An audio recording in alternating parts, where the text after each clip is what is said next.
네, 각종 정치 사회 이슈를 두 분의 논객과 함께 짚어보는 시간입니다. 박재일 영남일보 논설실장 나오셨고요. 안녕하십니까? 네, 안녕하세요. 예, 천영길 시사평론가도 함께 나오겠습니다. 안녕하십니까? 네, 안녕하십니까. 자, 이재명 정부는 출범할 때부터 검찰 개혁 얘기했고요. 정권 초기에 빠르게 추진하겠다고 했고, 또 정부 여당 추석 전에 로드맵을 공개하고 관련 법안을 통과하는 등 이 검찰 개혁의 속도를 내고 있습니다.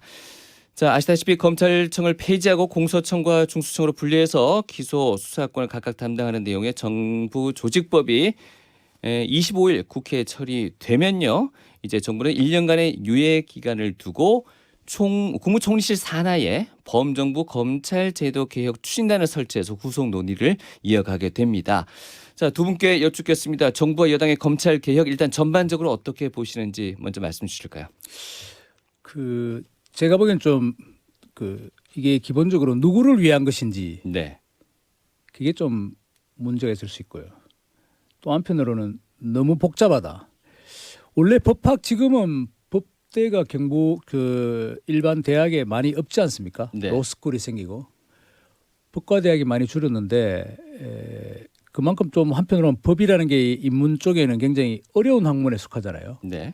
그리고 우리 일반 시민이 법적인 무슨 구제를 할 경우가 인생을 살면서 그렇게 많지는 않은데, 그러니까 그 법이 어렵고 진입하기 쉽지 않은 장벽인데, 지금 이번에 정부가 말은 개혁이지만 어쨌든 뭐 개편인지 개혁인지 모르겠지만은 계약인지 이 법적 절차의 질서, 형사사법제도의 질서를 지금 너무 방만하게 어렵게 만든다. 예. 네. 예를 들면 지금 한번 보세요. 검찰청이 지금 있죠. 이걸 쪼갠다는 거 아닙니까? 그럼 우리 상대적으로 경찰이 있죠. 경찰청 내 국가수사본부, 국가수사위원회도 만든다. 중대범죄수사청을 한다. 검찰청을 공소청으로 전환한다. 여기다 고위공직자 범죄수사처도 네, 있다. 네. 지금 진행되고 있는 특별검사도 있다. 국세청, 노동청에 또 다 사법경찰 리더리 있어요. 그리고 뭐 국제사법공조 같은 범죄인 인도조약 뭐 이런 걸 다루는 건데 너무 복잡하고 복잡하다. 예. 이게 그러니까 뭐 이건 좀 적절한 비유가 아니지만 그 야바이꾼들이 어떤 이게 뭘 할 때 복잡하게 만들어서 사람을 이렇게 정신을 빼요. 그게 이제 수법인데 복잡하다는 그 말씀은 충분히 또 공감이 되고 또 이해되는 부분도 있는데 앞서 말씀하셨던 누구를 위한 것인가에 대한 의문이 생긴다는 건 어떤 말씀이신가요? 이 검찰 개혁이 과연 그러면은 국민과 검찰과의 접촉면에서 검찰의 문제점이 있어서 지금 이게 검찰 개혁이 나왔느냐? 네. 아니면 우리 정치를 진행하는 정치를 담당하는 정치꾼들이 자신들의 정권의 이익에 맞을 때마다 이것이 불편해서 검찰을 길들이기 위해서 이것이 나왔느냐 하는 문제에 제가 의문이 생긴다는 것이죠. 아마 알겠습니다. 국민들의 어떤 공소권이라든가 아니면 그 검찰청의 문턱을 낮추기 위해서 이런 작업이 진행되는 것은 분명히 아니다.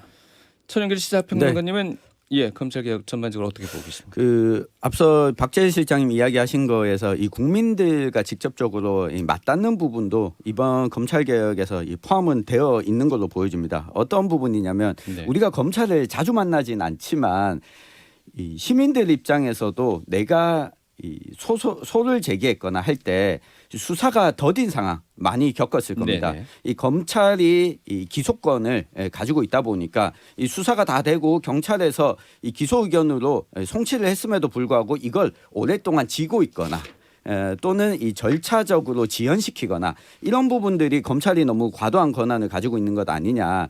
이 부분들을 개편하겠다라고 하는 취지도 한 가지가 있어 보이고요. 예. 또 한 가지는 이렇게 속도전을 내는 데 있어서는 아무래도 이 문재인 정부 시절에 이 검찰 개혁을 추진하다가 이것에 반발했던 당사자가 윤석열 전 대통령이지 않았습니까? 네. 여기에 대한 더불어민주당 지지층을 의식하고 강하게 좀 속도전을 밀어붙이는 것도 포함되어 있다. 다만 이번에 정부조직법 개정안을 보면 1년 동안 유예 기간을 둔다. 그렇죠. 라고 하는 요 시간 동안 이 부족한 부분들 안을 완전히 확정하지 않고 좀 조율하는 과정도 이루어져야 되지 않을까 이야기를 좀 드리고 싶습니다. 알겠습니다. 검찰 개혁 관련 토론회를 보면요, 첫 번째 주제가 이 위헌 관련한 내용들을 계속 짚고 있습니다. 과연 이 그 검찰총장이라는 이름이 헌법에 나와 있다고 해서 내지는 검사의 신청에 의해 영장이 발부된다라는 검사의 영장 청구권이 헌법에 나와 있다고 해서 과연 검찰이 헌법기관인가라는 의문부터 시작되는 것 같습니다. 이 어느 분께서 먼저 말씀 주시겠습니까? 네, 제가 먼저 이야기 드리면 이거 헌법을 어떻게 좀 해석하느냐의 문제도 있는 것 같습니다. 앞서 이 검찰총장, 이 검사 이야기가 나왔는데, 그러니까 기소청과 중수청을 분리한다고 해서 검사라고 하는 직위 자체가 사라지느냐, 네. 이 그렇지는 않는 상황이거든요. 그렇다면 이 검사의 권한에 대해서 헌법이 명시하고 있으면 이 검사의 권한은 이 그대로 조직이 바뀌더라도 유지가 되기 때문에 이걸 위헌이라고 할 수 있느냐. 네. 그리고 검찰총장이 가지고 있는 이 권한에 대해서 명시하고 있다기보다는 검찰총장의 의무에 대해서 헌법이 명시를 하고 있습니다. 예. 이 이유는 검찰총장이 이 권한을 많이 지니기 때문에 이 국민의 기본권을 보장하는 데 있어서 지녀야 할 의무를 명시하고 있다. 이런 차원에서 보면 헌법 자체를 검찰총장이 없다고 해서 이게 헌법 자체를 위반할 수 있느냐, 이 위반한다고 보기 어렵다. 그러니까 헌법은 국민의 기본권이 존재하고 이것과 상충하는 걸 조율하는 내용을 담고 있기 때문에 네. 이 취지에 부합하는 형태로 이 법령이 만들어진다면 위헌이다라고 보기는 어려워 보입니다. 예, 실장님. 저는 100% 위헌이라고 봅니다. 위헌이 될 가능성이 많다. 아마 헌법재판소에 가면 법을 제대로 해석한다면. 네.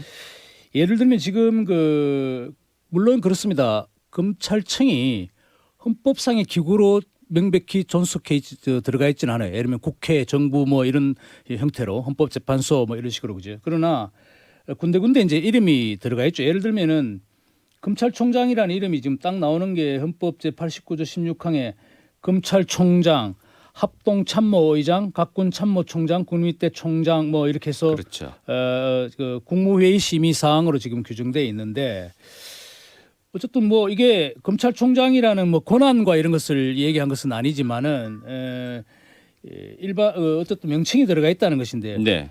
나중에 이걸 검찰청을 지금 해체시켜서 공소청을 한다면은 공소청장 이렇게 부르기가 어려울 것 같아요. 네. 헌법에 위배될 수 있다는 것이고 예를 들면 대통령이 우리가 있는데 그걸 대통령을 총통으로 부른다든가 이런 식으로 할 수는 없지 않겠습니까? 그래서 그런 측면이 있고 또 한편으로는 지금 천영길 기자님께서도 말씀하셨지만은 국민의 기본권 조항 의무들에 대해서 검사의 어떤 영장 청구를 분명히 적시하고 있어요. 검사를 일종의 굉장히 전문가적인 법률가로서 인정한다는 것이죠. 그런 측면에 여러 가지를 따른다면은 검사의 지금 권한을 대폭 축소하고 그리고 검찰의 기구를 완전히 쪼개 흩어져 버리는 이 사안 자체가 자칫하면은 국민 기본권을 제대로 보존할 수 없는 장치들이라는 위헌 판결을 받을 가능성이 굉장히 높다. 저는 그렇게 생각하고 있습니다. 일단 그런 설명에도 불구하고 법무장관은 헌법기관은 아니다라는 그래서 대답을 제가 했어요. 먼저 말씀 헌법기관, 예. 협소한 의미의 축소된 의미의 헌법기관이 아닌 것은 맞죠. 그러나 예. 헌법의 법조문에 검찰청에 대한 규정이 정확하게 명시되지 않다는 뜻이죠. 네. 그래 다른 어떤 검찰총장이 등장하고 검사가 등장하는 여러 단어들을 우리가 보고 그 취지를 생각한다면은 이 검찰을 지금 완전히 형해화시키는 이 작업이 자칫하면은 위헌이 될 가능성이 농후하다. 저는 그렇게 보고 있습니다. 이게 이 검찰을 해체시킨다라고 지금 정부 여당에서도 강하게 표현하고 있는 것 때문에 저는 불거진 논쟁이 아닐까 싶고요. 네. 이 검찰이 가지고 있던 이 검찰청이 가지고 있던 기능을 이 구분시키고 이 기능을 나눠 가지도록 하는 거라고 좀 읽는다면 검사가 사라지는 것도 아니고 이 검사가 담당하던 이 기능과 권한이 사라지는 것도 아니기 때문에 이 정부 여당에서도 언어 사용에 있어서 좀 이렇게 절제와 정확성이 필요하지 않을까. 그래야 이 불필요한 이 위헌 오해도 사지 않을 수 있을 것 같다고 보여집니다.